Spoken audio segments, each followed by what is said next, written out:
Sempat ramai di media sosial, saudara, saat kakak beradik asal Tangerang Selatan menawarkan ginjalnya di Bundaran HI beberapa waktu lalu. Tujuannya untuk membebaskan ibunya dari tahanan. Kasus ini pun ramai sampai dibahas di DPR RI.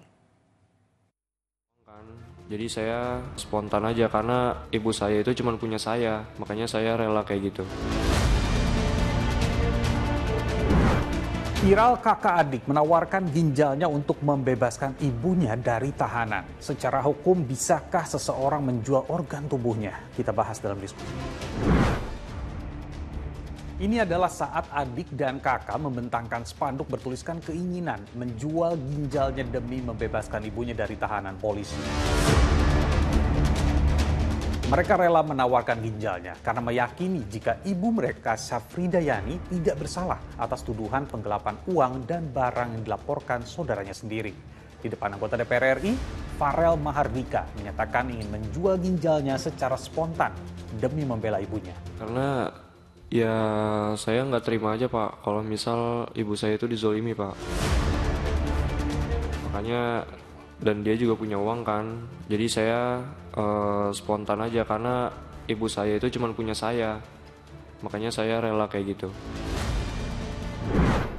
Kasus ini mulanya saat Syafrida Yani dititipkan uang dan telepon genggam oleh saudaranya. Namun saat pelapor berusaha meminta sisa uang beserta HP inventaris, Syafrida tidak mau merespon hingga berujung laporan polisi.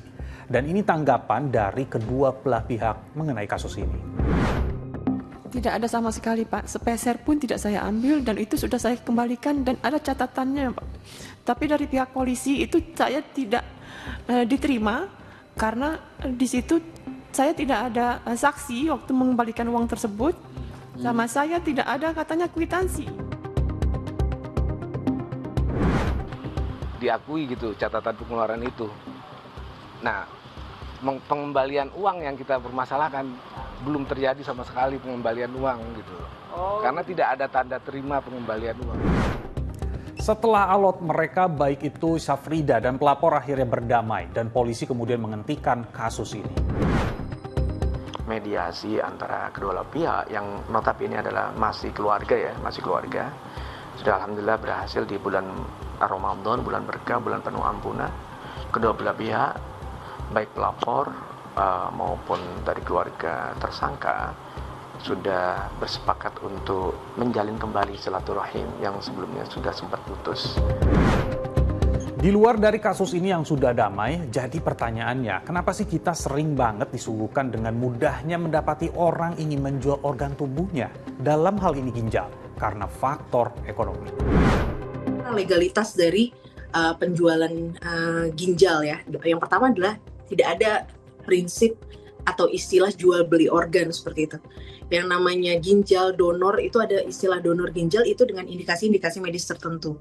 Yang pertama adalah memang penerima donornya itu memang membutuhkan dan juga kriteria pendonor itu juga harus ditentukan. Tidak bisa kita pungkiri, menjual ginjal masih kerap menjadi jalan pintas yang ditempuh sejumlah orang saat menghadapi kebuntuan, terutama masalah ekonomi. Tapi tidak semudah yang dibayangkan, ada proses dan aturan yang harus dilalui, baik medis maupun hukum. Masih banyak jalan menuju Roma. Menjual organ yang notabene dilarang bukanlah satu-satunya cara melepas dari masalah ekonomi. Sampai jumpa.